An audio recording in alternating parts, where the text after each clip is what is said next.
Hello everybody, this is Money Mom. Welcome back to the channel. Many of you may be surprised to know that in August I'll have been on YouTube 5 years. And my budget and my ideas of money have changed a lot in those 4.5, close to 5 years. I'm going to share with you guys how and some misconceptions I had. I'm going to get right into it right now. The first thing is I really thought I was frugal because I paid my bills on time. I know that sounds really odd, but I knew a lot of people that kind of juggled bills here or there. And so I thought, well, I've never been late with the bill, and I always have extra in my checking, and I always have a savings, so that must mean I'm frugal. How has that changed? Well, it's changed because now I'm working on getting my living expenses to where I can live off a lower income if I need to, which is great. So let's say, for example, you make $75,000 a year. A lot of people, if they make that, they spend that much. Or if somebody makes $100,000 or somebody makes $125,000 or $40,000, a lot of times people live to what their income level is. What would be wonderful is to make $75,000, which, to be frank, we don't, but to do that, but to live off like you're only making $35,000 or $40,000 and invest. And that way, if something happens where your income does get cut lower, you can live off lower monthly bills. And I've heard this so many times when people are ready to retire or they want to semi-retire. Keep your bills low as you can. Your big 3 expenses, we've talked about it: housing, medical, transportation. Okay, which brings me to number 2. I didn't realize the power of extra money coming in. You know, sometimes people will have a windfall. It could be a gift, it could be an extra paycheck, it could possibly be a raise, maybe you took on a little side hustle and you made extra money. And a lot of times, have you guys ever had some money and you blew it and you didn't even know where that money went? You know, for example, you might have money to spend on the holiday and you think, oh, I've got a lot of money, but that money just goes like water. It just goes. And so now if I get extra money or an extra project, I have extra plans for that money. Example, I've been paying bills ahead. I've paid both of our cell phone bills for the entire year. I've also paid our life insurance for the year.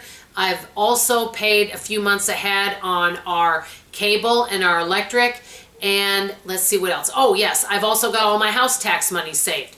And that really, really helps when you've got all of that stuff taken care of. And I've got our Christmas/holiday money set aside for 2022. So whenever I get a windfall, I have a plan for it now. Back then, I would just say, yay, extra money. And then I would just spend it on something that I wanted and not even give it much thought. Which brings me to number 3. I was much more of an impulse buyer, and I would rationalize why I was spending the money. Remember, because I didn't have credit card debt and I had a savings account and a good credit rating and I always paid my bills ahead, I really thought that I was frugal. Which brings me to number 4. And I'm actually going to add a number 6 in here because it's important. I did a lot of Autoships. And so I had a lot of things automatically coming out of my account. I don't do that anymore. I would do obligations and I would feel obligated to do things, and I would try to keep up with the Joneses and, you know, on a smaller income. And I had no business doing that. Now I don't have Autoships except for the filter that comes to my house. I don't do Autoships. If I want something, I just pay cash for it. Or if I really want something, I will pay for a whole year up front. Example, we do have satellite radio. We get a discount on it because I pay for a whole year up front. If I don't have the money, we just don't get it. I don't want accruing monthly Autoships. That is not in my budget anymore, and I do not want that. Okay, number 5, I used to do tons of 12 months no interest, and I wouldn't wait on anything. I basically, if I wanted it, I would get it. Now, number 6, which I'm adding, is the biggest reason I thought I was frugal, but everybody thought I was frugal because of this. Actually, I'm going to add 7. Number 6 is this. I thought I was frugal because I was a massive coupon shopper. I would buy thrift store, clearance, and garage sales, and always buying things and getting the best deal. Well, because of that, everyone around me thought I was being frugal, but I really wasn't because I was buying more than what I needed.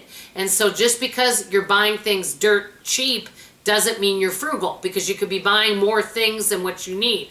So that is the biggest misconception in my frugality. And then also, number 7 I'm adding, I was always doing things to make extra money on the side and using that money for things. So people thought because I had a bunch of different side hustles and I was out buying sales, that I was frugal. I was listening to other people and what their thoughts were of me. And I have learned a lot over the last 5 years that I really wasn't getting the most bang for my buck and getting the best value for my money because of some of my poor choices. But I'm still on my frugal journey, and I'm going to continue improving day by day, year by year. Let me know how your budgeting's changed in the last 5 years. I definitely want to hear from you in the comments below. That's all for now. I love you, I appreciate you, and I'll see you on tomorrow morning's video. Bye-bye.